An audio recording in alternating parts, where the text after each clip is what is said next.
허락하신 말씀은 요한계시록 3장 1절 말씀부터 봉독해 드리겠습니다.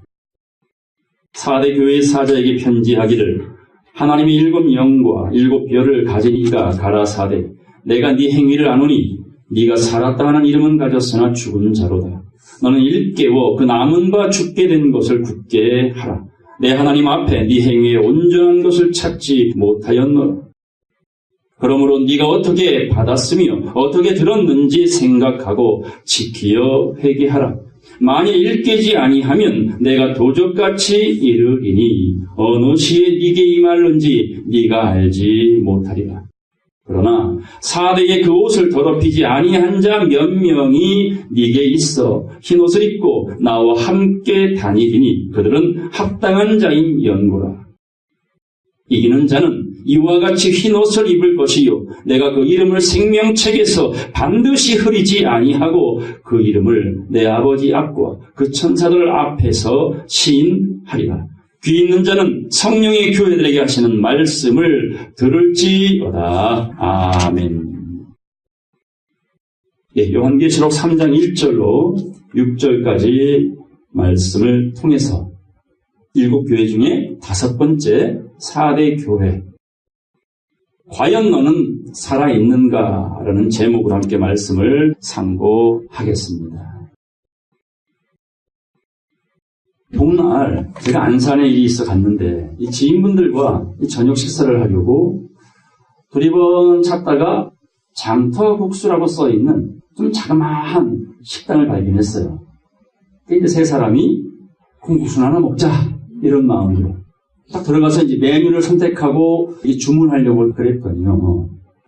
사장 아주머니가 저희들에게 그럽니다. 오늘 뭐 다른 거 시켜도 다 되겠지만 혹시 삼계탕 드시면 안 될까요? 그러는 거예요. 세상에 식당 들어가가지고 주인장이 주문을 해주는 건 처음 봤어요. 그래서 세 사람이 듣다가 당황해가지고 그러지요 뭐. 그래서 콩국수 먹으러 들어갔다가 졸지에 한 마리씩 담긴 삼계탕을 받았어요. 뭐 일단 기도하고 감사한 마음으로 맛있게 먹고 있는데 뒤에서 몇 분이 이야기하는 게 들렸습니다. 이 사장님이 전날 삼계탕 만들 재료를 30마리를 주문해서 말복 당일 저녁에 무작위로 들어오면 30명에게 거저주리라. 그런 생각을 하셨다는 거예요. 그러니까 먹는 중에 공짜네 생각이 든 거예요. 그런데 그런 말씀을 하는 걸 들으면서 임의대로 준비해서 임의대로 오는 사람에게 삼계탕 한 마리씩을 주겠다는 그 생각을 했다라는 걸 보면서 그래 이게 인연이구나. 그 앞에 사람이 많이 다녀요. 그런데 유독 그 작은 가게에 서너 사람 앉아 있었고요. 저희 세 사람이 들어간 거예요. 전 거기서 그걸 느꼈습니다. 참새 한 마리가 땅에 떨어지는 것도 우연입니까? 필연입니까? 사람은 우연으로 봐요. 근데 믿음의 사람은 모든 것이 하나님의 이끌림을 받는 것이다.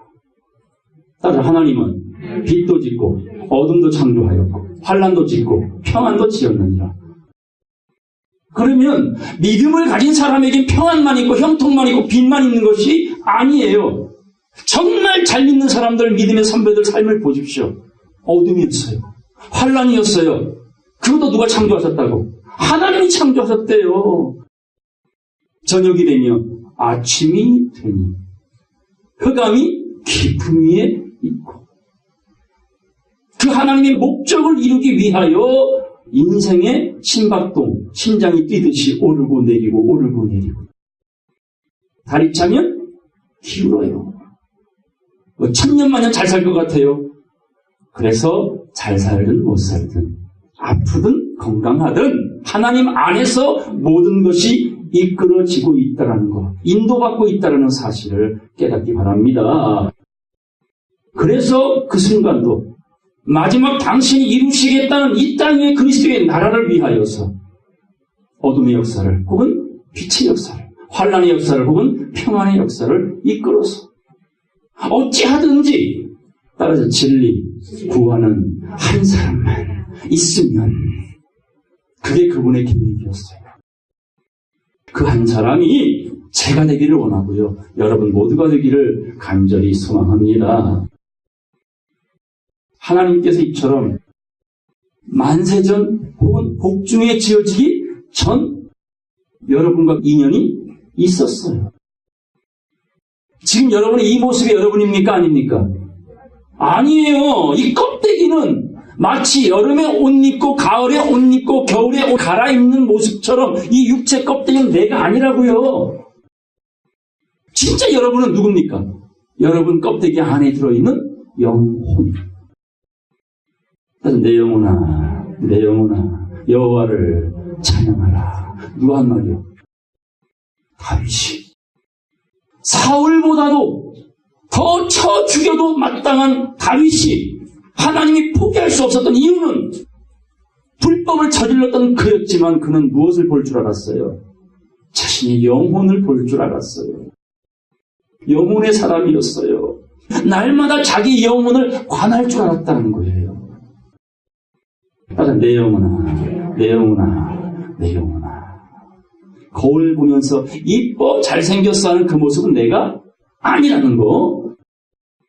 속지 말라는 거. 그 오감에 잡혀서 살아가는 그 껍데기는 내가 아니라는 정확한 분별력이 있어야 여러분이 영혼의 삶을 살 수가 있어요. 그래야 길 가다가 들어갔더니 삼계탕도 공짜로 얻어먹을 수도 있어요. 여러분이 인연이 돼서 이 자리까지 오셨어요. 하나님은 여러분이 몰랐어도 만찬을 준비하셨잖아요. 최후의 만찬, 내 살과 피를 먹고 마셔라. 내 살과 피를 먹고 마시지 아니하면 너희 속에 생명이 없느니라. 말씀이 육신이 되어 결국 살과 피 먹으라는 건 그 쪼가리 성찬식을 기념하라는 뜻이 아니고 때가 되면 진리, 말씀을 먹고 마셔라. 이것이 우리 영혼의 생명이 될 수 있다는 약속인 겁니다. 7, 80년 살다가는 인생, 그 목숨이 아니라 영원한 생명으로 살 수 있는 생명이 이 말씀 안에 있다는 사실 잊지 마시길 바랍니다. 본문 보겠습니다. 계시록 3장 1절입니다. 4대 교회의 사자에게 편지하기를 하나님의 7영과 7뼈를 가진 이가 가라사대. 7영은 뭡니까? 보좌 앞에 있는 7영은 성령이세요. 한돌에 7눈, 온 세상을 꿰뚫어 보는. 인생은 다 배울 수 없고 다 알 수 없으나 하나님은 다 알고 계신다. 이걸 전능하신 분, 무소부재하신 분. 몸을 가진 예수는 정해져 있는 공간인 유대 땅에 2000년 전에 오셨지만 따라서 내가 떠나가는 것이 너희에게 유익이라.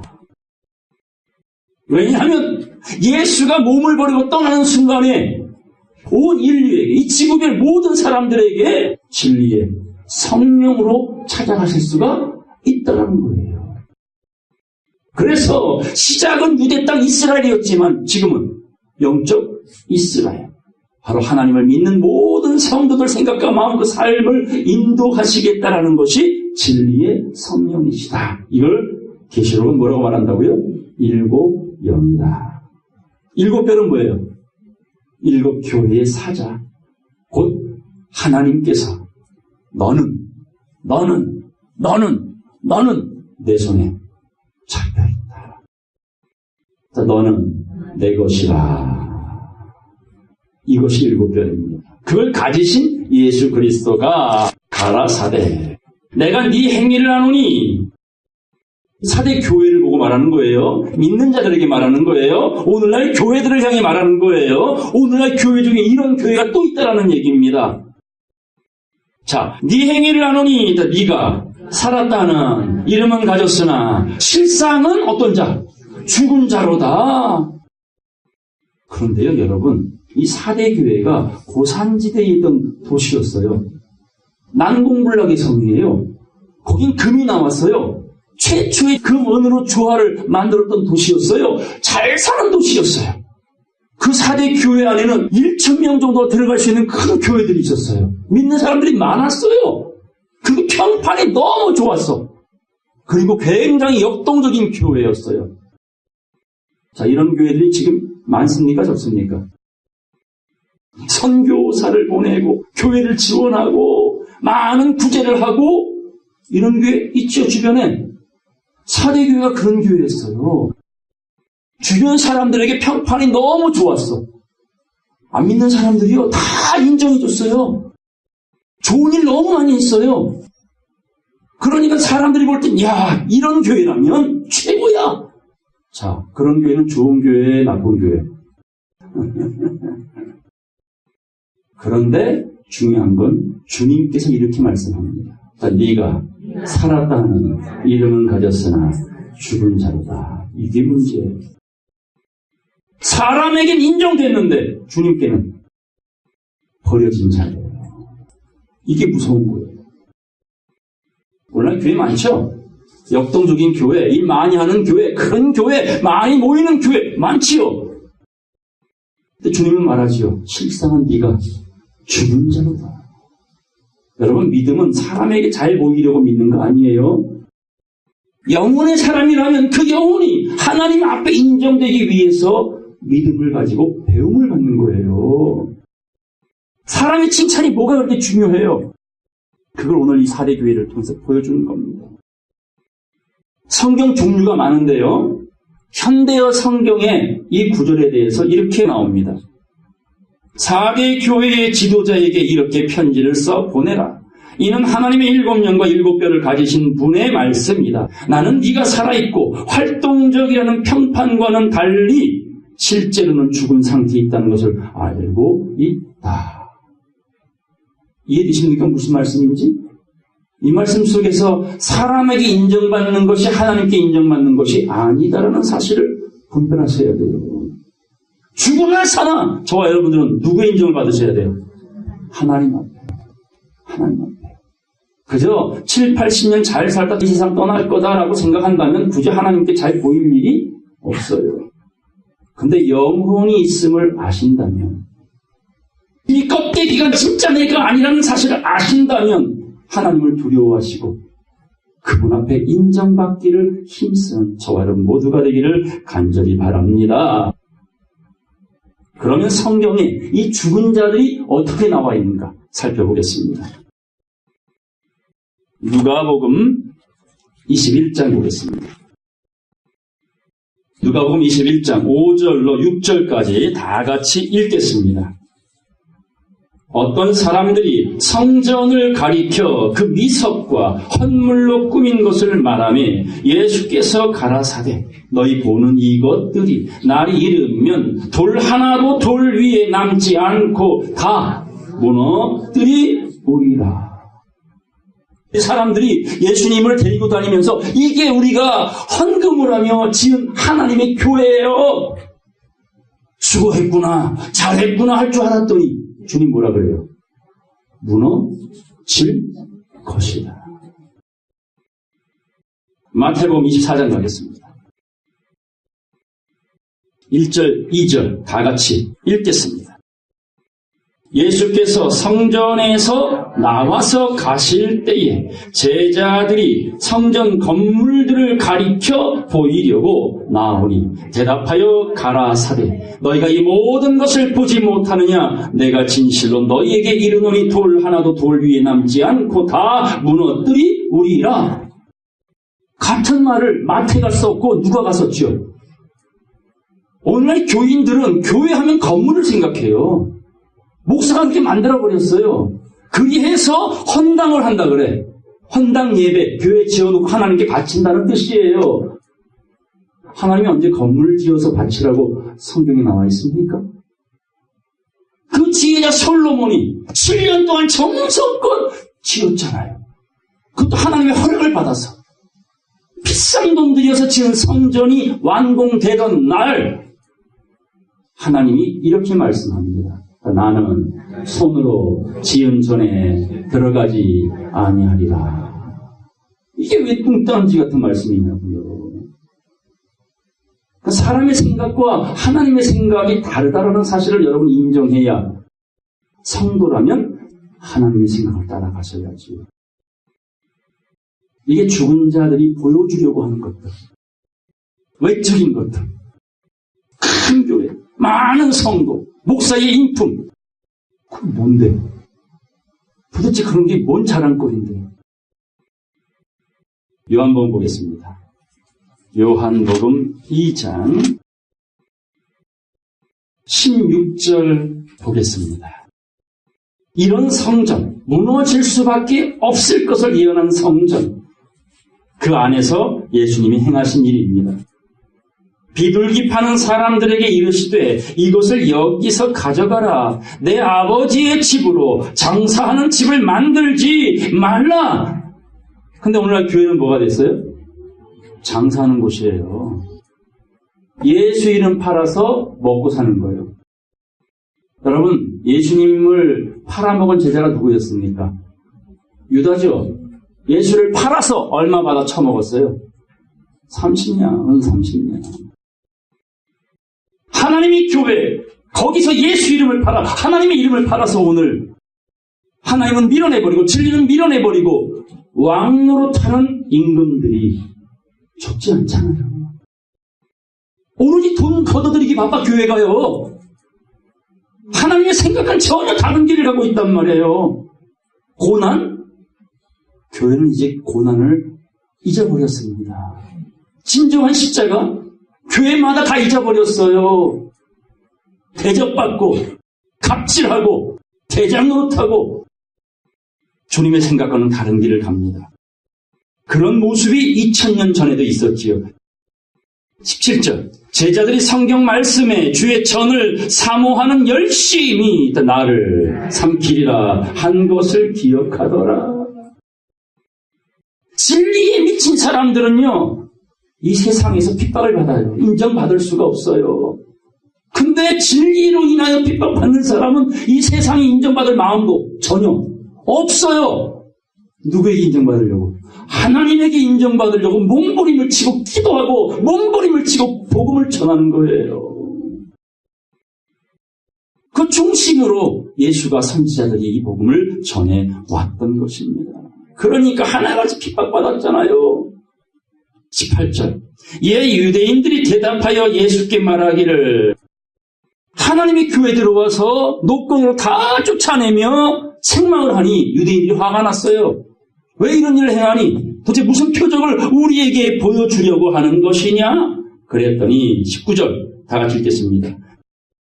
예수께서 대답하여 가라사대 이 성전을 헐라 내가 사흘 동안에 일으키리라. 근데 그 다음 말씀 보니까 유대인들이 가로되 이 성전은 46년 동안 지었건을 생각해보세요. 46년 동안 교회를 줬으면 얼마나 오래 걸렸고 얼마나 크겠습니까? 근데 헐어버리네. 며칠 만에 세운다고요? 3일 만에 일으킨대요. 납득이 안 되죠. 46년 동안 지었건을 네가 3일 동안에 일으키겠느냐 하더라. 21절, 22절 다 같이 읽겠습니다. 그러나 예수는 성전된 자기 육체를 가리켜 말씀하신 것이라. 죽은 자 가운데서 살아나신 후에야 제자들이 말씀하신 것을 기억하고 성경과 및 예수의 하신 말씀을 믿었더라. 아멘. 예수님이 죽기 전까지는 알려줘도 못 알아들었지요, 제자들이. 예수님이 죽었다가 뭐 하십니까? 3일 만에 성결의 영으로 부활하십니까?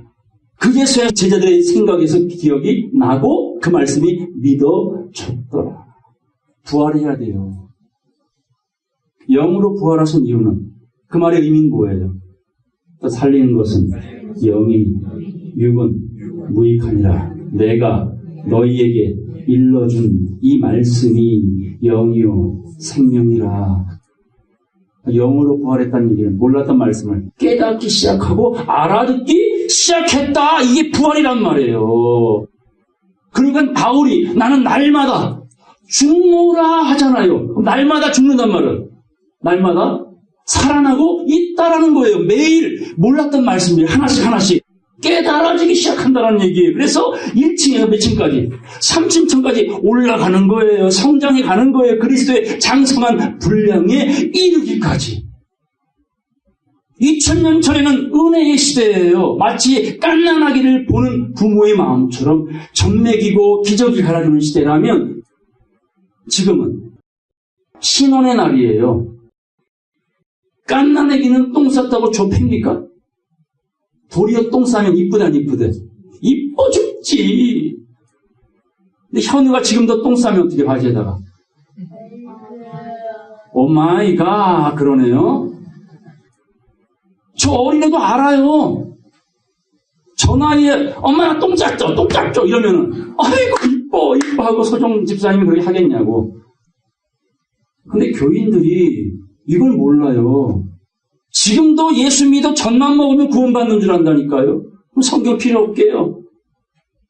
이 말씀은 어렵다. 누가 알아들을 수 있겠느냐 하고 다 떠나잖아 제자들이요. 그때 주님께서 너희도 가려느냐 묻지요. 그때 베드로가 뭐라고 말합니까? 영생의 말씀이 여기 계시네. 우리가 누구에게로 가오리까? 우리의 고백이 되기를 바랍니다. 온 세상이 마른 뼈, 죽은 뼈가 가득한데도 에스겔은 살아있었고 노아는 살아있었고 베드로는 살아있었고 바울은 살아있었잖아요. 그게 저와 여러분이 되셔야 돼요. 하나님의 나라의 소리를 알아듣는 깨어난 사람들.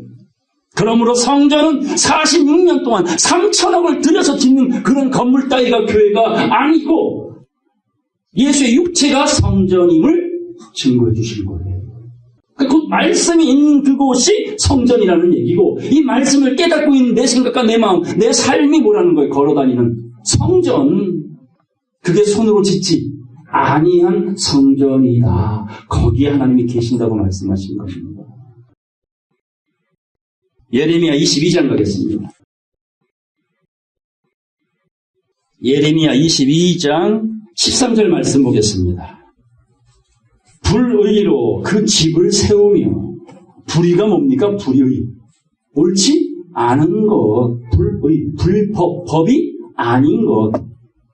데살로니가 후서 2장 말씀에 악한 자의 임함은 곧 사단의 역사를 따라 진리의 사랑을 받지 아니하고 불의를 좋아하는 모든 사람에게 누가 역사한다고? 성령이 아니라 사단, 악한 자가 거짓 기사와 표적으로 기복과 신비로 바알과 아세라, 이세벨의 교훈, 발람의 교훈, 니골라당의 행위, 정말 하나님 끔찍이 싫어하는 것만 교회에서 강도의 구요를 만들어가지고 행하고 있구나. 이게 계시록의 전반적인 흐름이라는 거예요. 그런 속에서 하나님이 남은 자를 찾아내는 겁니다. 소돔과 고모라 성에 의인 몇 명만 있었으면 10명만 있었으면요 그 성 사해준다 그랬어요 하나님께서. 근데 불가랑 맞았죠. 인자의 때는 롯의 때와 같아신 겁니다. 그때 그런 것처럼 마지막 때도 의인이 없어. 진리 구하는 사람이 없어. 없지는 않지요. 제가 있고 여러분들이 있잖아요. 여러분들. 그런데 그 불의로 그 집을 세우며 불공평으로 그 다락방을 지으며 이 집과 다락방은 세상적인 아파트가 아니라 교회, 기도원 이런 거예요. 옛날에는 교회들이 다 가난하니까 교인도 가난하고 목사도 가난하고 교회도 가난했어. 근데 점점점 물질 만능주의 세상이 되다 보니까 교회는 점점 이마트처럼 비대해져가고 홈플러스처럼 커지기 시작했어요. 그러니까 교회에서는 이제 뭐해? 수련원도 만들고 무덤도 만들고 문어발 경영을 하기 시작했어요. 그 말씀인 거예요. 지금 건물 지을 때니 누구를 위한데? 정말 하나님을 위하여서니? 아니야. 내가 원하는 건 그런 거 아니라고. 그래서 그걸 불의 불공평이다 라고 말한 겁니다. 보겠습니다. 불의로 그 집을 세우며 불공평으로 그 다락방을 지으며 그 이웃을 고용하고 그 고가를 주지 아니하는 자에게 화 있을진저. 이웃을 고용했어요. 다시 말해 목회자가 목회를 시작했는데 교인들이 하나둘 늘어나기 시작했죠. 그럼 목회자가 단상에 서 있는 이유는 교회 크게 짓자, 지도원도 짓고 연수원도 실버타운도 짓고 공동묘지 만들고 낙고단도 만들어서 우리 교인들 혜택을 주자, 이겁니까? 그 말할 시간 있으면 뭘 전해야 돼요? 성경. 단상에 목회자가 있는 이유는 성경 가르쳐주기 위해서라고요. 직무유기라니까요. 철저히 직무유기예요. 그래서 멸망에 가증한 것이 어디서 뭘 보거든? 거룩한 곳에 선 것을 보거든. 읽는 자는 깨달을진저 산으로 도망하라 라고 하신 겁니다. 14절 다 같이 읽겠습니다. 그가 이르기를 내가 나를 위하여 광대한 집과 광활한 다락방을 지으리라 하고 자기를 위하여 창을 만들고 그곳에 백향목으로 입히고 붉은 빛으로 칠하도다. 이 붉은 빛이 뭐예요? 예수 피. 그러니까 예수 이름으로 장사한다는 얘기예요. 교회가요. 그걸 모르기 때문에 교인들은 숫자의 기세에 눌려서 참 교회인 줄 알고, 미안한 얘기지만 참 말씀 같지 않은데, 그런데 교인들은 거기에 뭐라 그래? 아멘도 그런단 말이에요. 막 무너져 마음이. 아멘은 아무 때나 하는 거 아니죠? 맞습니까? 아닙니까? 아멘 함으로써 하나님께 영광을 돌려라 했어요. 사람 말에 아멘 하는 건 그게 짐승의 표란 말이에요. 짐승의 표. 차라리 입 다물고 있어야 돼, 그때는요. 말 같지 않은 말이면. 뭐 헌금 많이 하니까 복 받았다고요? 아멘! 맞아요? 개떡 같은 소리죠. 아멘은 말할 수 없는 말을 듣고 이해가 되고 깨달아졌을 때 주여 아멘입니다. 그 말씀을 제가 받아들이겠습니다라는 고백인 거예요. 그런데 자기를 위하여, 나를 위하여 광대한 교회와 다락방과 또 창을 만든대요. 창. 자, 노아의 방주에 창이 있었죠. 몇 층에? 3층이에요. 1, 2층은 없어요. 자기를 위해 창을 만들겠대요. 자기 기도면 기도빨이 잘 받아가고 다 응답하긴데요. 천만의 말씀이지요. 15절 다 같이 읽겠습니다. 네가 백향목으로 집 짓기를 경쟁함으로 왕이 될 수 있겠느냐. 네 아비가 먹으며 마시지 아니하였으며 공평과 의리를 행치 아니하였느냐. 그때에 그가 형통하였었느니라. 이 살룸 왕, 지금 야단 맞고 있는 이 왕의 아비가 요시야예요. 종교 개혁을 일으켰던 사람이에요. 말씀으로 돌아가야 된다라고 외쳤던 왕이 요시야. 지 애비였거든. 네 애비는 정말 하나님 앞에 겸손했는데 말씀으로 돌아가야 된다고 율법을 강론하기 시작했는데, 근데 그 아들이 살룸 왕이 이 짓거리 하고 있어요. 집 짓기 바빠. 우리나라에 명성이 자자한 교회가 있죠. 어떤 교회요? 명성교회. 아들에게 세습을 했단 말이에요. 기업체를 물려준 거예요. 몇 천억짜리 아닙니까? 몇 천억짜리 자산이. 물려주고 싶겠지. 그럼 공공연히 세습이 없다 했던 사람이 말을 바꿨단 말이에요. 그럼 말을 지켜라. 수많은 사람이 지휘하고 띠두르고 있으면 그 말 나오기 전부터 알아서 정리가 됐어야 되는데, 교단 재판을 또 했잖아 이번에. 근데 교단에서 부자 세습을 인정해줬어요. 또 썩어 문드러졌어도 이렇게 문드러졌습니까? 옛날엔 새벽기도 전 세계 1등이었어요. 명성이 자자했잖아요. 새벽기도 3,000명 대단합니다. 그런데 지금은 너 큰 성이야. 어찌 그 땅으로 추락했느냐. 그대로 갑니다. 존귀한 자리에 있으나 깨닫지 못하는 자는 멸망하는 짐승과 같도다. 그래서 이 떡을 받아먹는 자가 나를 팔리라 하는데 유다는 받아먹었어요. 이 그릇에 나와 함께 손을 넣는 자가 나를 팔리라 했는데 유다는 손을 넣었어요. 자, 사람의 생각으로는 그리 할 수 없겠죠. 그럼 이 역사는 마귀의 역사예요. 그러니까 이세벨의 교훈을 가르치는 수많은 목회자들은 바알에게 무릎을 꿇고 아세라에게 무릎을 꿇고 예수를 시험했던 마귀에게 무릎을 꿇어 부귀영화를 얻은 겁니다. 이게 죽은 자다라고 이 말씀을 하신 겁니다. 집지기를 경쟁하는데 네가 왕이 될 수 있겠니? 왕은 누구신데요? 하나님이시잖아요. 따라서 심판에 대여라 함은 이 세상 임금이 이미 심판을 받았다. 그게 살았다는 이름은 가졌으나 이미 사형언도가 된 자들입니다. 느부갓네살도 하나님이 쓰셨고 바로왕도 쓰셨어요. 그 종들을 통해서 하나님이 뭘 알려주시길 원했느냐? 따라서 그들이 나를 여호와인 줄 알리라. 오로지 이거 알려주시려고 바로를 쓰셨고 느부갓네살을 쓰셨고 지금도 쓰고 계신 겁니다. 마태복음 23장 보겠습니다. 마태복음 23장 27절 보겠습니다. 화 있을진저 외식하는 서기관들과 바리새인들이요 외식과 형식에 매여 있는 자들이에요. 회칠한 무덤 같으니 라는 걸 보니까 이 무덤은 단장이 잘 됐다 안 됐다. 단장이 잘 됐다는 뜻이잖아요. 외적으로 보기에 아름답다는 뜻이잖아요. 그래서 제자들이 예수님에게 이 성전 보세요. 저 성전 보세요. 우리가 헌금하고 충성해서 만든 성전입니다라고 자랑했을 때 예수님이 너희가 이것을 보지 못하니? 이 성전들이 돌 위에 돌 하나 남지 아니하고 다 무너질 날이 올 것이야. 이걸 보라고 계시한 겁니다. 어쨌든 이런 무덤 같은 외식하는 자들이 있어요. 겉으로는 아름답게 보이나 그 안에는 뭐가 있습니까? 죽은 사람의 뼈와 모든 더러운 것이 가득하도다. 이게 종교 지도자들이에요. 자, 28절 다 같이 읽겠습니다.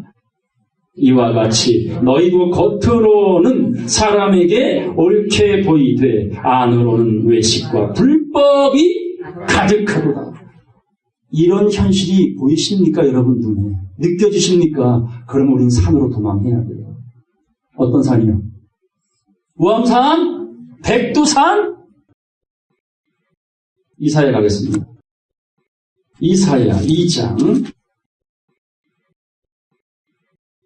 1절입니다.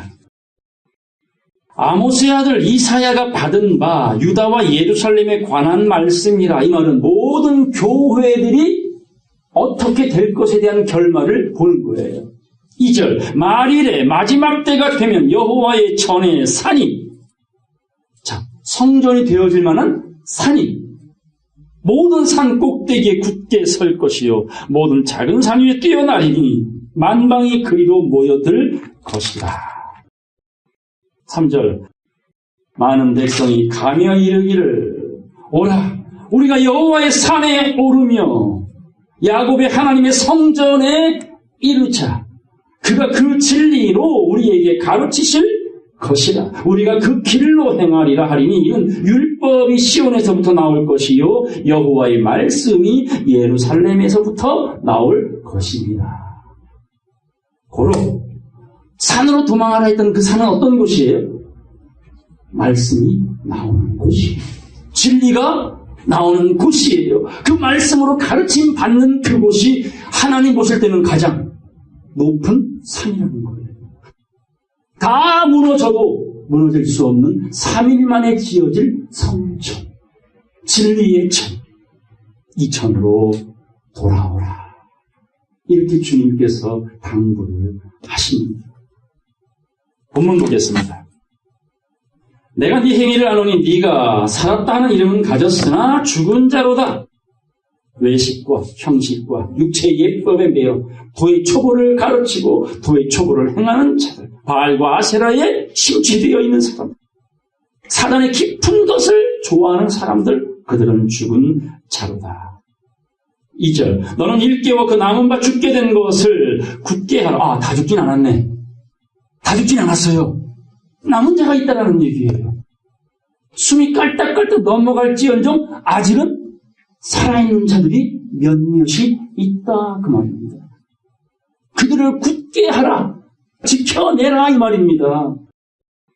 내 하나님 앞에 네 행위에 온전한 것을 찾지 못하였노라. 그래서 제자 하나가 주님을 쫓겠다 따르겠다 하면서 이런 말을 하죠. 주님, 제 아비가 죽었어요. 저로 가서 장사를 지내고 주를 쫓겠나이다. 바른 말이요 틀린 말이에요. 사람 생각은 당연한 거에 안 쫓겠다는 게 아니라 장사 잘 치르고 와서 주를 쫓겠나이다 라고 했더니 주님이 뭐라고 말을 해요? 참 납득이 안 가는 말씀을 하세요.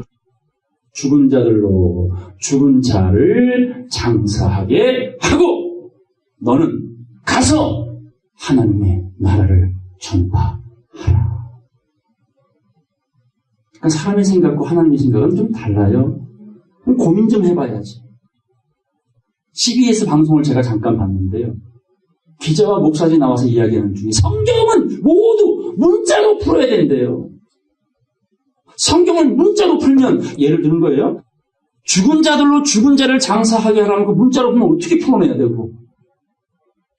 그래서 다 죽진 않았다. 살아남은 자가 있으니 그들을 지켜야 돼. 살려내야 돼. 라는 그 마음으로 이 말씀을 주십니다. 자, 베드로 후서 3장 보겠습니다. 베드로 후서 3장 1절 보겠습니다. 사랑하는 자들아, 내가 이제 이 둘째 편지를 너희에게 쓰노니. 둘째 편지는 베드로 후서. 이거를 너희에게 쓰노니 이 두 개의 편지로 너희 진실한 마음을 일깨워 생각나게 하여. 그러니까 편지를 보낸 건 뭐 하기 위해서? 진실한 마음을 일깨우기 위해서예요. 성경을 내주셨어요. 우리 생각을 버리고 하나님의 생각을 통해서 일깨움을 받으라고, 수혈을 받고 변화를 받으라고. 그래서 이 편지를 쓰노니 2절 다 같이 읽겠습니다. 곧 거룩한 선지자의 예언한 말씀과 주되신 구주께서 너희의 사도들로 말미암아 명하신 것을 기억하게 하려 하노라. 잊지 말라 그 말입니다. 말씀은 기억해야 된다는 얘기예요. 몇 장 몇 절이 아니라 하나님의 살아있는 맥을 잡고 있어야 돼요. 그래야 일깨움을 받고 하나님의 생각과 하나 되어 진리의 고난, 말씀으로 고난을 받아도 견딜 힘이 생긴다라는 거예요. 그래서 편지를 보내주는 것이다. 7절 이제 하늘과 땅은 그 동일한 말씀으로 불사르기 위하여 간수되신 바 되어 경건치 아니한 사람들의 심판과 멸망의 날까지 보존하여 두신 것이라. 지금 이 세상은요, 방주가 다 지어질 때까지 하나님 기다리고 계시는 것이지, 방주가 다 지어지고 나면 약속한 대로 쏟아집니다. 그때까지 우리는 동일한 말씀으로 방주를 지어가야죠. 피난처를 삼아야죠. 8절 사랑하는 자들아, 주께는 하루가 1000년 같고 1000년이 하루 같은 이 사실을, 이 한 가지를 잊지 말아라. 찰나라는 얘기입니다. 찰나. 우리의 삶이 대신에 이 영원한 생을 살 수 있는 기회를 줄 터이니 잊지 말아라. 생각해라. 9절 다 같이 읽겠습니다. 주의 약속은 어떤 이에 더디다고 생각하는 것 같이 더딘 것이 아니라 오직 너희를 대하여 오래 참으사 아무도 멸망치 않고 다 회개하기에 이르기를 원하시느니라. 회개란 게 뭐예요? 70번씩 7번 용서받을 때 맨날 주님 앞에 와서 회개하는 거? 아니에요. 예수 믿기만 하면 돼요. 그게 회개예요. 또 하나의 회개는 모르는 진리를 깨닫기로 결심하는 것. 그게 마음을 돌이키는 회개란 말이에요. 근데 교회 초보에 머문 사람들은 지금도 목사가 교인들을 휘어잡으려고 너희들 다 죄인이야? 다 죄인이라고 맨날 회개하라고 죄의 노예가 되도록 만들어버렸다니까요. 그런데 예수 안에 있으면 죄인입니까? 의인입니까? 예수 안에 있으면 죄인 아니라고요. 결코 정죄함이, 엄남이 이미 못 박아 놨는데도 지금도 이상하게 밖에 안 믿던 사람이 교회 다니겠다고 마음먹고 들어와 버리면 그때부터 뭐가 돼? 죄인이. 죄인은 깨닫고 나서 주를 믿으면요, 죄 씻음 받는 거예요. 불배 물린 사람이 노뱀만 바라보면 살잖아요. 노뱀 바라보기만 하면 살려준다 했잖아요. 예수 믿기만 하면 죄에서 해방이란 말이에요. 그러고 나서부터 해야 될 일은 기름 부음을 받으셔야지요. 성경 66권을 통해서 그분의 계획을 알아가셔야지요. 그래야 그분의 산업, 그분의 기업을 상속받을 수 있잖아요. 그러니까 믿는 것과 아는 일에 하나가 되려 하나님의 사람으로 온전케 되느니라 하잖아요. 믿는 걸로 끝났으면 성경 버려버려야지. 근데 아는 일이 따라오기 때문에 우리는 어쩔 수 없이 성경을 가까이 할 수밖에 없는 것입니다. 10절. 그러나 주의 날이 도적같이 오리니. 준비된 자에게는 도적같이 오시지 아니하잖아요. 알려주고 오시잖아요. 노아가 방주를 다 짓고 나니까 하나님 뭐라고 말씀했습니까? 지금부터 7일이면 롯이 자기가 선택했던 소돔과 고모라 성이 처음에 볼 때는 뭐와 같다 그랬어요? 에덴 동산과 같더라 그랬다니까요. 그러면 삼촌 먼저 선택하세요. 이게 맞잖아. 낼름 받아 처먹었다니까요. 자기가 선택에 들어간 그 땅을 살다 보니 적응이 안 돼. 왜냐하면 비록 싸가지는 없었어도 그도 믿음의 혈통이었잖아요. 그러니까 맨날 성 밖에 앉아 있었다고 말하잖아요. 의로운 심령이 상했다고 말하잖아요. 악이 관영한 소돔과 고모라 성 사람들, 에덴 동산 아니구나, 잘못됐구나 깨닫고 보니 물과 기름이 섞일 수 없듯이 그 의식에 함께할 수 없었던 이 롯은 맨날 혼자 왕따로 앉아 있었어요. 그런데 그때 누굴 만났습니까? 두 천사 만났잖아요. 그러니까 우리가 이 몸은 이 땅에 머물러 살지만 의식은 날마다 하늘을 바라보고 있으면 하나님이 때가 되어 해석자들을 만나게 해주신다니까요. 두 천사를 만나게 해준다니까요. 자, 보세요. 아브라함은 이삭 바축이 아니죠. 롯도 두 천사를 데리고 집에 들어갔지요. 그걸 본 소돔과 고모라성 사람들이 뭐라고 말합니까? 내 나라 우리 마음대로 하리라 할 때에 롯은요, 이 두 사람은 절대로 내어줄 수 없다고 자기 두 딸을 희생하려고 했어요. 자, 믿음의 사람입니까 아닙니까? 믿음의 사람이죠. 보겠습니다. 주의 날이 도적같이 오리니 그날에는 하늘이 큰 소리로 떠나가고 체질이 뜨거운 불에 풀어지고 땅과 그 중에 있는 모든 것이 드러날 것이다. 11절, 13절 다 같이 읽겠습니다. 이 모든 것이 이렇게 풀어지리니 너희가 어떠한 사람이 되어야 마땅하며 거룩한 행실과 경건함으로 하나님의 날이 임하기를 바라보고 간절히 사모하라. 그날에 하늘이 불에 타서 풀어지고 체질이 뜨거운 불에 녹아지려니와 우리는 그의 약속대로 의에 거하는 바 새하늘과 새 땅을 바라보리라.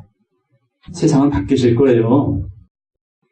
믿든지 아니 믿든지 이 땅은 바뀌어질 겁니다. 약속대로.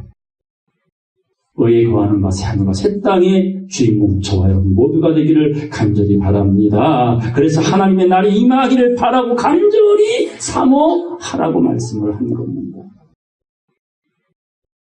본문 다시 보겠습니다. 2절. 너는 일깨워 그 남은 바 죽게 된 것을 굳게 하라. 내 하나님 앞에 네 행위에 온전한 것을 찾지 못하였노니. 자, 행위에 온전한 것을 찾지 못하였다고 말합니다. 행위가 뭘까요? 행위가 구제 많이 하고 착한 사람 되고 도덕적인 사람 되고 존경받는 사람 되고 아닙니다. 그런 거. 행위가 온전함이라는 것은 하나님께 인정받았느냐 받지 못했느냐가 기준인 거예요. 자, 보겠습니다. 누가복음 21장 1절 보겠습니다. 예수께서 눈을 들어 부자들이 연복궤에 헌금 넣는 것을 보시고 또 어떤 가난한 과부의 두 랩도 넣는 것을 보셨어요. 두 종류의 사람이 헌금을 하잖아요. 예물을 드리는 걸 보셨어요. 가라사대 내가 참으로 너희에게 말하노니 이 가난한 과부가 모든 사람보다 많이 넣었도다. 두 랩돈밖에 안 돼요.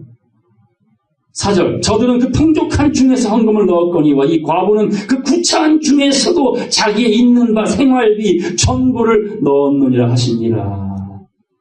이걸 문자로 풀어요. 그래서 이단들은 교인들이 살림 다 팔아가지고 다 헌금하게 만들었어요. 그런 이야기가 아닙니다. 우리의 삶은 누구의 것입니까? 행위에 온전하다는 말의 의미를 잘 이해하셔야 돼요. 여러분의 삶은 누구의 것입니까? 정말 하나님의 것인 건 맞습니까? 그런 믿음으로 충성하고 그런 믿음으로 예물을 드리고 그런 믿음으로 말씀을 깨닫는 삶이라면 그게 온전한 행위예요. 그런데 정확히 보시면은 내가 헌금하고 내가 충성하고 내가 기도하고 다 자기가 나와서 하는 사람들이 다반사라니까요. 그의 모형이 마태복음 25장에 염소로 나온 거예요. 염소로. 그래서 충성은 누구의 것으로 충성하는 거예요? 내 걸로, 주님 걸로. 충성 많이 하잖아요. 내가 충성하는 거예요. 주님이 하라 하셔서 충성하는 거예요. 자, 헌금하지요. 내 돈으로 하는 거예요. 주님이 주신 걸 맡았다가 주님 걸 돌려드리는 거예요. 11조 헌물을 잘 보세요. 10개가 다 하나님의 거 맞잖아요. 목숨까지 주님의 것이니까. 근데 그 10개 중에서 1개를 나에게 드려라. 나를 시험해봐라 그랬잖아요. 그건 뭡니까? 10개가 다 하나님의 것임을 인정하는 표식이 10분의 1과 헌물이란 말이에요. 내 육체도, 내 시간도, 내 물질도, 내 지식도, 내 건강도 내 것이라 생각하는 건 염소란 말이에요. 그런 행위가 잘못됐다 말하는 거예요. 그런 교회에서 선교 보내고 구제한다고 하나님 볼 때 온전함이라고요? 아니에요. 왜 과부를 칭찬했을까요? 모든 것이 내 것이 아님을 고백한 거예요. 인정한 거예요. 그래서 나 된 것은 누구의 은혜라고? 하나님의 은혜라는 거. 이게 100% 인정이 되고 믿어졌을 때에 내려놓음이 되는 겁니다. 내려놓음. 날마다 나는 죽어요. 내가 죽어야 누가 살아요? 하나님이 살아요.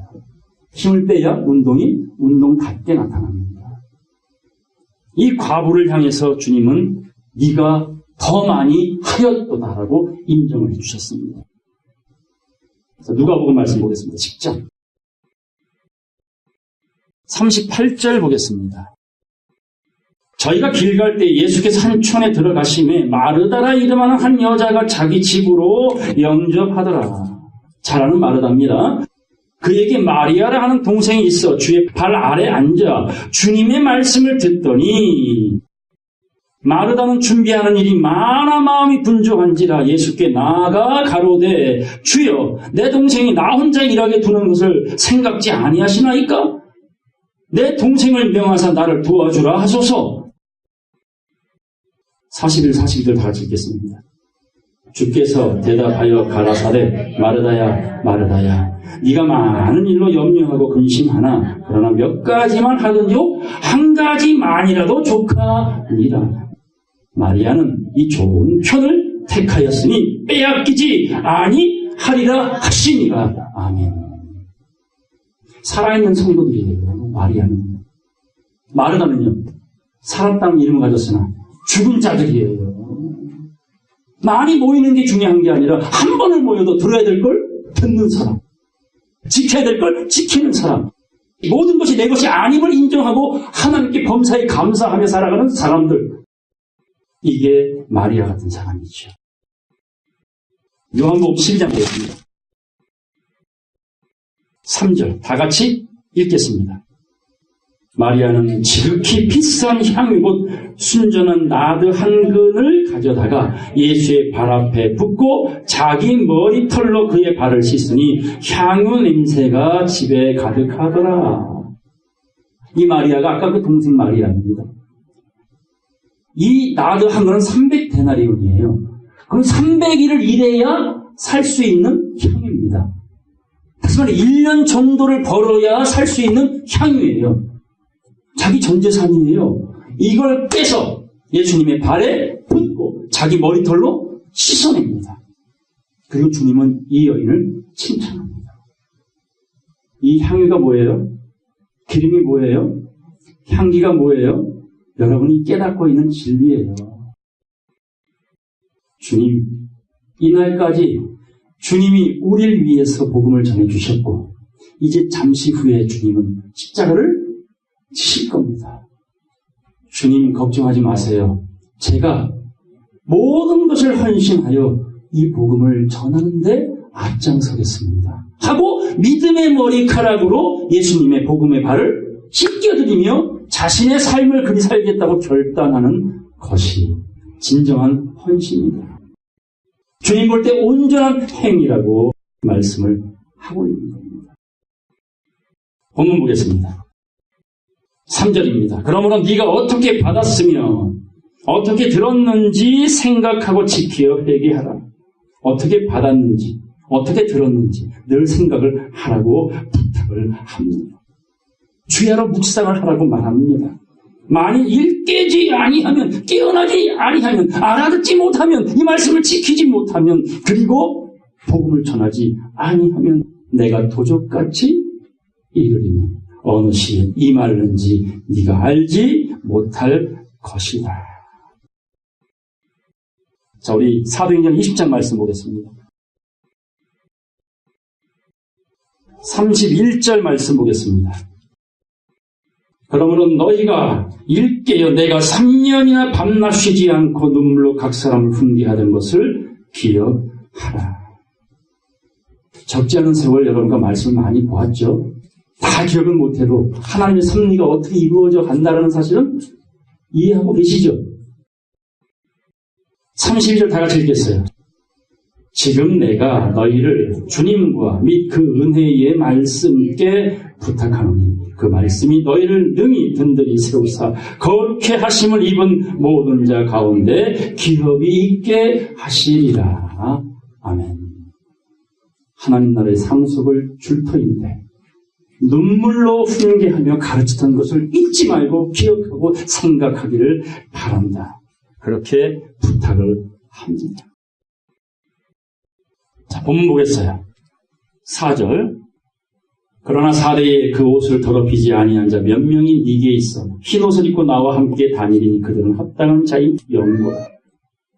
다 죽은 자인데 흰 옷 입은 자, 하나님 마음에 합한 자가 얼마나 있대요? 몇 명. 주님 마음에 합당한 자가 있다고 말합니다. 어떠한 자냐? 계시록 6장 보겠습니다. 9절 말씀 보겠습니다. 흰옷 입은 자, 합당한 자 몇 명밖에 없다고 말합니다. 다섯째 인을 떼실 때에 내가 보니 하나님의 말씀과 저희의 가진 증거, 예수 믿는 그 증거를 인하여 죽임을 당한 영혼들이 제단 아래 있어 큰 소리로 불러 가로되 거룩하고 참되신 대주제여 땅에 거하는 자들을 심판하여 우리 피를 신원하여 주지 아니하시기를 어느 때까지 하시려나이까. 11절 다 같이 읽겠습니다. 각각 저희에게 흰 두루마기를 주시며 가라사대 아직 잠시 동안 쉬되 저희 동무 종들과 형제들도 자기처럼 죽임을 받아 그 수가 차기까지 하라 하시더라. 하나님 마음에 합한 자, 흰옷 입은 자는 바로 순교자예요. 주기철 목사님 아시죠? 목판을 걸어서 순교했어요. 손양원 목사님 아시죠? 그분은 자기 두 아들을 총살시킨 그 사람을 양자로 입양했어요. 그리고 결국 공산당에게 총 맞아 순교하셨어요. 그렇게 순교하신 분들도 있지만 오늘 살아가는 저와 여러분들에게도 순교를 원하십니다. 그래야 흰옷을 주신답니다. 그래서 사도 바울이 가르쳐줬죠. 날마다 죽노라. 그게 순교예요. 나는 죽고 내 안에 누가 살아요? 그리스도 말씀이 살아나는 것, 이게 순교요 부활이라는 걸 약속해 주는 것입니다. 자, 우리 마태복음 10장 말씀 보겠습니다. 11절 말씀 보겠습니다. 아무 성이나 촌에 들어가든지 그 중에 합당한 자를 찾아내라. 누굴 찾으라고요? 합당한 자 찾으래요. 흰옷 입기에 합당한 사람들, 진리 구하는 사람들, 나는 죽고 그리스도만 살려내는 사람들을 찾아내요. 너희 떠나기까지 거기서 머물라. 또 그 집에 들어가면서 평안하기를 빌어라. 샬롬. 이 샬롬은 세상이 주는 평안이 아니에요. 13절 그 집이 이에 합당하면 너희 빈 평안이 거기에 임할 것이요 만일 합당치 아니하면 그 평안이 너희에게로 돌아올 것이라. 14절 다 같이 읽겠습니다. 누구든지 너희를 영접도 아니하고 너희 말을 듣지도 아니하거든 그 집이나 그 성에서 나가 너희 발에 먼지를 떨어 버려라. 12제자는 복음 전하러 다녔어요. 그게 평안이었고 그 말을 듣는 자가 주님 보실 때는 어떤 사람? 합당한 사람, 흰옷 입은 사람. 데살로니가 후서 보겠습니다. 데살로니가서 1장 3절 형제들아 우리가 너희를 위하여 항상 하나님께 감사할지 이것이 당연함은 너희 믿음이 더욱 자라고 너희가 다 각기 서로 사랑함이 풍성함이며 그리고 너희의 참는 모든 핍박과 환난 중에서 너희 인내와 믿음을 인하여 하나님이 여러 교회에서 우리가 친히 자랑함이라. 자 보세요. 바울이 보는 데살로니가 교인들조차도 지금 말씀 때문에 예수 믿는 믿음 때문에 복받고 살아요? 환난 받고 살아요? 환난과 핍박이에요. 그걸 자랑하고 있어요. 5절 보겠습니다. 이는 하나님의 공의로운 심판의 표요 너희로 하여금 하나님 나라에 합당한 자로 여기심을 얻게 하려 함이니 그 나라를 위하여 너희가 또한 고난을 받느니라. 합당한 사람은 순교해야 돼요. 고난받아야 돼요. 내 자존심 무너져도 괜찮아요. 그리스도의 말씀만 살아난다면 그 사람들이 바로 영적 순교자요 흰옷 입기에 합당한 자라는 걸 말씀합니다. 11절, 12절 다 같이 읽겠습니다. 이러므로 우리도 항상 너희를 위하여 기도함은 우리 하나님이 너희를 그 부르심에 합당한 자로 여기시고 모든 선을 기뻐함과 믿음의 역사를 능력으로 이루게 하시고 우리 하나님과 주 예수 그리스도의 은혜대로 우리 주 예수의 이름이 너희 가운데서 영광을 얻으시고 너희도 그 안에서 영광을 얻게 하려 함이니라. 아멘. 예수의 이름의 뜻이 뭐라고요? 예수 이름은 그냥 고난이에요. 고난. 믿기 시작하면서 고난이에요. 형통이 아니라고요. 잘 사는 게 아니라고요. 그러니까 손양은 목사님이 이렇게 말합니다. 예수 믿는 건 잘 살기 위해서가 아니라 잘 죽기 위해서라고 했어요. 그러니까 인간의 생각과는 전혀 다른 게 믿음이라고요. 그건 영혼이 여러분의 영혼이 영생을 얻기 위한 길인 겁니다. 그 예수의 이름이 여러분의 삶의 영광이 되시고 그 예수 이름 안에 그 말씀 안에서 여러분의 영혼이 영광을 얻기를 원하는 것이 하나님의 소망입니다. 본문 보겠습니다. 4절 그러나 사대에 그 옷을 더럽히지 아니한 자 몇 명이 있어 흰옷을 입고 나와 함께 주님과 함께 다니니 그들은 합당한 자인 연고라. 이기는 자는 이와 같이 흰옷을 입을 것이고 순교자 그 고난에 동참한 자들 내가 그 이름을 생명책에서 반드시 뭐하지 않는다. 지우지 않겠답니다. 흐리지 아니하고 그 이름을 내 아버지 앞과 그 천사들 앞에서 시인하리라. 귀 있는 자는 성령이 교회들에게 하시는 말씀을 들으라. 이제 4대 교회에 주신 말씀입니다. 마지막 말씀 보고 마치겠습니다. 예레미야 3장 13절 너는 오직 네 죄를 자복하라. 네 죄를 자복하라? 회개하라. 곧 마음을 고쳐 먹어라. 예수를 믿음으로 또한 진리를 알아감으로 영혼이 성장하기를 원하노니 네 죄를 자복하라. 이는 네 하나님 여호와를 배반하고 네 길로 달려 모든 푸른 나무 아래서 이방신에게 절하고 내 목소리를 듣지 아니하였음이니라. 말씀 안 듣고 누굴 쫓았어요? 이방신, 바알과 아세라, 만몬, 돈. 이게 이 세상의 교회의 모습입니다. 자, 14절, 15절 다 같이 읽고 마치겠습니다. 나 여호와가 말한다. 배역한 자식들아 돌아오라. 나는 너희 남편임이니라. 내가 너희를 성읍에서 하나 족속 중에서 둘을 택하여 시온으로 데려오겠고 내가 또 내 마음에 합하는 목자들을 통해 너희에게 주이니 그들이 지식과 명철로 너희를 양육하리라. 아멘. 목회자도요, 사람이 인정해주는 목회자가 아니라 하나님께 인정받는 목회자가 돼야 되고요. 여러분 성도들도 목회자가 인정해주는 성도이기 전에 누구에게? 하나님께, 우리 주님께 인정받는 흰옷 입은 사람, 그 몇 명이 성읍에서 하나, 족속에서 둘을 빼어다가 지식과 명철로 양육하리라. 잘 배우십시오. 배우고 확실한 일에 거하십시오. 그것만이 여러분의 영혼이 그 마지막 나팔이 불게 될 때에 인내로 견뎌내어 변화에 동참할 수 있는 유일한 티켓입니다. 구원의 표, 심판의 표, 이런 거룩한 약속을 마음과 생각에 받으심으로 그 마지막 나팔이 불게 될 때에 변화받는 저와 여러분 모두가 되시길 주의 이름으로 간절히 축원합니다. 말씀 마치겠습니다.